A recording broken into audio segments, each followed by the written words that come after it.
Nous avons aussi repensé et changé le processus d'obtention du passeport. Le passeport ne s'obtient plus à un guichet où on doit payer pas 99 $, mais 99 $ plus ...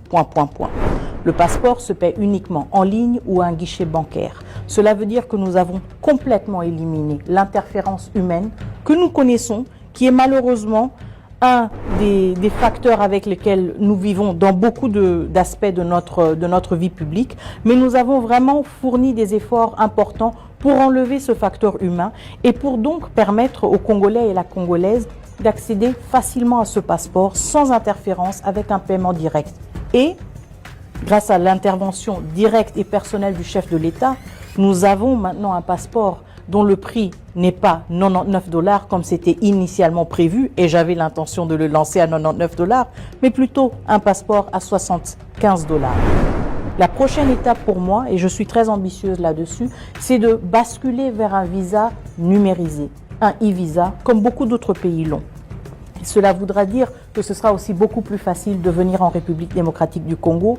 Nous aurons encore une fois des processus numérisés, sécurisés et beaucoup plus faciles aussi à payer avec des transactions bancaires et supervisées et sécurisées.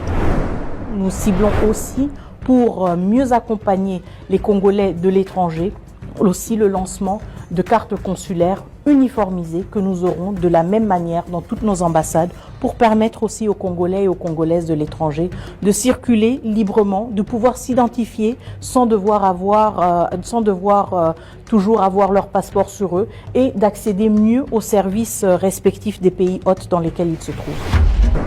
Les conditions de travail de nos diplomates, c'est quelque chose auquel je tiens énormément. Un des points sur lesquels nous avons travaillé pendant ces derniers 12 mois, c'était déjà de fluidifier le processus de la paix.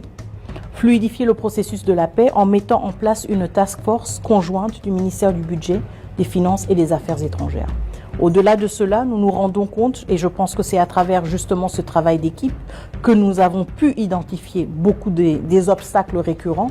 Nous nous rendons compte qu'en numérisant certaines choses, encore une fois, la fameuse numérisation, nous pouvons accélérer ces processus. Et donc maintenant, nous sommes vraiment dans des conversations très avancées avec des prestataires qui pourraient nous permettre justement de numériser l'entièreté, disons, de la fiche de paie des diplomates à l'étranger pour nous permettre d'avoir des paiements plus rapides.